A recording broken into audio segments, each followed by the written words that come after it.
শাকিব খানকে দিয়ে পরিচালক রায়হান রাফি প্রেমিক সিনেমাটা আবার নতুন করে নির্মাণ করবেন জানি, কারণ আমরা জানি এটা একটি অসমাপ্ত সিনেমা।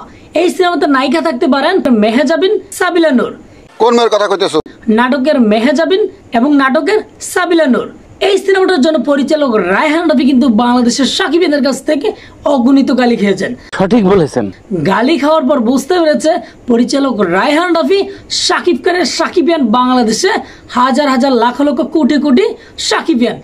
তাই নাকি? তারপর থেকে আমাদের পরিচালক রায়হান রাফি ডিসিশন নিয়েছেন সাকিব খানকে দিয়ে এমন একটি সিনেমা নির্মাণ করবেন যেই সিনেমার নাম হচ্ছে তুফান। ঠিক বলেছো। এই তুফান সিনেমাটা বিগ বাজেটের একটি সিনেমা।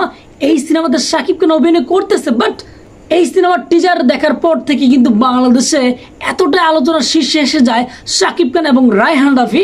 তারপর থেকে সাকিবিয়ানরা বুঝতে পেরেছে পরিচালক রায়হান রাফি তুফান নামের একটি সিনেমা সুনামির মতো আসতেছে কুরবানির ঈদে। ঠিক কথা বলেছিস। তাহলে ফাইনালি সাকিব খানের প্রেমিক সিনেমাতে যদি মেহজাবিন চৌধুরী এবং নাটকের সাবিলা নূর থাকে তাহলে কেমন লাগবে অবশ্যই কমেন্টে জানাবেন আপনাদের মতামতগুলো। সাকিব খানকে দিয়ে প্রেমিক সিনেমাটা নির্মাণ করলে এই সিনেমাটা সুপার ডুপার ব্লকবাস্টার হিট হবে, কেননা পরিচালক রায়হান রাফির গল্পের মাধ্যমে সাকিব খানকে দিয়ে যদি প্রেমিক সিনেমাটা নির্মাণ হয় তাহলে এই সিনেমাটার মধ্যে একটা প্রেমের আভাস পাওয়া যাবে, যেই গল্পের মাধ্যমে সাকিব খানকে আমরা নতুন গেটআপে আবার দেখতে পাবো প্রেমিক সিনেমাতে।